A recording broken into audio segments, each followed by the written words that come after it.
I will ask you one question that for you money is important or the data. So your answer definitely will be the money. But after this lecture your perspective will be changing soon. Jai Hind everyone. Today's my lecture topic is cybercrime. So cybercrime, it is basically a crime in which the subject is you guys and the tool is used to be the computer. Basically, if I will talk about the India's perspective, so India ranks second among all the cyber attacks in whole globe. And if we will talk about the most dangerous country which is initiating such cyber criminals, so that would be the Russia and the China, who are actually making a multi-trillion dollar economy in terms of cyber crimes. Cyber crime industry is actually having a lump sum amount of money.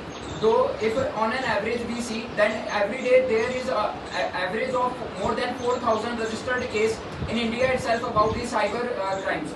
Some of the major cyber crimes are distributed denial of services attack, which is simply having the lowering the system's performance. Like we all can see in recent scenarios, we have observed the slower down the system of the Meta, Facebook, Instagram, YouTube.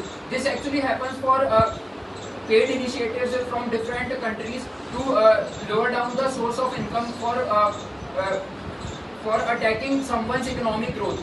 Furthermore, if we will see the India's perspective, so here India is also a developing country which is having the certain initiatives like Atmanirbhar Bharat, Make in India projects. These are making India to be strengthening in terms of digitalization. But if we will see the another aspect, so digitalization has also made India at high risk to the cyber crimes.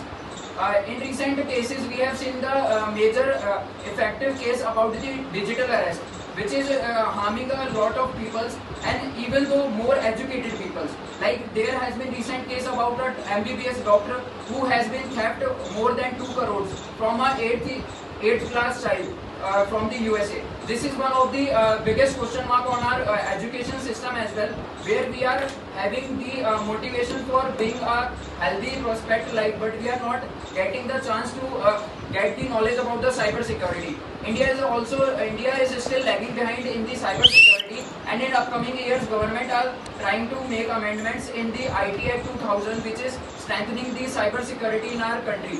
If we will, according to my point of view, government should take the certain initiatives like the rules regulation and the amendments in the particular bills, so that we can make certain level of strong rules and regulation. And every cyber security, every cyber crime has been initiated from lack of awareness.